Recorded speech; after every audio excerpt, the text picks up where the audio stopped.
आइए नाज़रीन, ईद पर तैयार की जाने वाली एक और रेसिपी आपको देते हैं जो कि रिब रोस्ट की है। इसके लिए हमने 1 teaspoon coriander powder, 1 teaspoon cumin powder, half tea spoon full जो है ब्लैक पेपर का लिया है, 1 इंच की हमने सिनेमन ली है, 3 ब्लैक कार्डमम्स ली हैं, ये नटमेग है छोटा सा 1/4, 5 to 6 क्लोव्स यानी कि लौंग और इमली के 6-7 सीड्स लिए हैं और सॉल्ट लिया है 1 टीस्पून फुल। इसके बाद ये रिब रोस्ट है, इसी तरह पर ये मिलता है और इसके ऊपर स्ट्रिंग सी जो होती है वो बांधी हुई होती है। बिल्कुल इसी रेसिपी पे आप रान भी तैयार कर सकते हैं, वो भी बहुत ही मज़ेदार बनती है। तो हमने आपने देखा इसको पोक कर लिया है, इसके बीच में से छुरी से कट लगा लिए हैं जिस हद तक हो सके, और सारे मसाला जात जो है वो हमने एक बोल में डाले हैं। उसमें हमने कोई 3/4 कप जो है वो दही का डाल दिया है। ग्रीक स्टाइल योगर्ट है और इसको मिक्स करके हमने इस रिब रोस्ट पे मल देना है। ओवरनाइट रख लें तो बहुत ही अच्छा है कि सुबह जो है या जब भी मेहमानों ने आना हो उस वक्त आप तैयार कर लें। तो इस तरह पर सारे को मल के हमने रात भर रखा रहने दिया है फ्रिज में, और अगले दिन दोपहर के वक्त हम इसको फिर पकाने के लिए प्रेशर दे सकते हैं। तो जिस वक्त हमने इसको प्रेशर देना होगा नेक्स्ट डे, उस दिन हमने ये वेजिटेबल्स जो हैं ये रोस्ट करनी है। स्वीट पोटैटोज को हमने पील कर लिया है और पम्पकिन को हमने काट लिया है, और ये 3 चीज़ें हैं जो हमने ली हैं, पोटैटोज, स्वीट पोटैटोज और पम्पकिन। तो इस पे हमने सॉल्ट और ब्लैक पेपर जो है वो स्प्रिंकल कर ली है थोड़ी बहुत। अब हमने बहुत सा बटर जो है वो एक कटोरी में मेल्ट किया है और उसमें हमने ये सारी सब्जियां जो है वो डबो देनी है। चाहे तो ऊपर ब्रश से लगा लें, लेकिन इस तरह से डिप करके रखना जो है वो ज़्यादा आसान लगता है हमको। तो सारा बटर जो है वो हमने इन पर लगा देना है।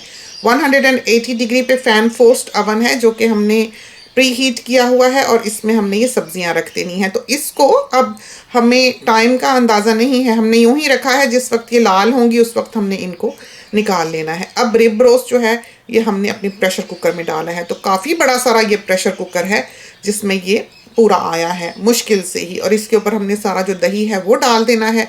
आँच हमने ऑन कर देनी है अब प्रेशर कुकर की, और इसमें आप चाहें तो 1/2 कप पानी डाल लें बिना प्रेशर के। इसको काफ़ी टाइम लगेगा, इसको इतना ही वक्त लगता है जितना कि निहारी के गोश्त को लगता है। तो अच्छा खासा वक्त ये लेता है। ये है कि ये कस के बांधा गया है तो अंदर से भी ये देर से पकेगा। अब आप देखें सारी वेजिटेबल्स जो हैं ये एक साथ ही कुक हो जाएंगी, रोस्ट हो जाएंगी, ऊपर से ये लाल होने लगी हैं बहुत खूबसूरती से, और इस स्टेज पर आपने इनको निकाल लेना है। ये गल चुकी होंगी बिल्कुल।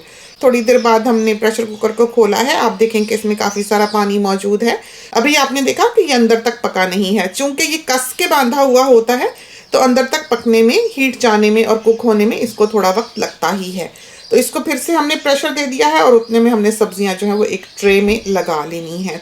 तो रिब रोस्ट जो है वो देखें गल चुका है और गल के काफ़ी श्रिंक हो चुका है। अब हमने इसको पकाते हुए इसका पानी खुश्क कर लेना है, यहाँ तक कि बिल्कुल मसाला सा रह जाए, और उस स्टेज पर आपने इसको फिर प्रेशर कुकर से निकाल लेना है। और हमने इसको उसी ट्रे में लगाया है जिसमें कि हमने अपनी वेजिटेबल्स रोस्ट की थी। मसाला देखें बिल्कुल गाढ़ा हो चुका है और ऑयल उसका बिल्कुल अलग हो चुका है। उस स्टेज पर आपने इसको रिब रोस्ट पर डाल देना है, चाहे तो थोड़े से तिल भी डाल लें, और अब हमने इसको ओवन में रख देना है। कोई 10-12 मिनट के लिए बहुत है, उतने में ये बहुत अच्छी तरह से लाल हो जाएगा। फिर आपने इसको निकाल लेना है, और जिस ट्रे में आपने वेजिटेबल्स लगाई थी उसमें आपने इसको सजा लेना है। तो ईद का रोज़ था, बहुत ही भाग दौड़, फिल्म भी करना था, बहुत सा घर का काम भी करना था, सबको फीड भी करना था, बच्चे भी इधर उधर भागे फिर रहे थे, तो जो हो सका वो हमने किया। तो यही वजह है कि सेसमी सीड इस पर बाद में डाले गए, जो कि बच्चों को बाद में याद आया।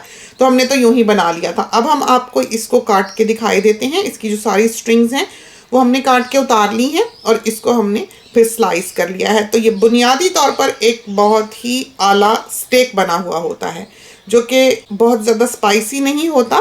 तो ये है वो ट्रेस जो कि सर्विंग ट्रेस हैं जिसमें कि हमने इनको सजाया था। तो ये तो थी हमारी रेसिपी। खुदा करे कि आपको पसंद आए और आपकी बहुत अच्छी तैयार हो। इसके साथ ही हमें इजाज़त दीजिए। अल्लाह हाफिज़।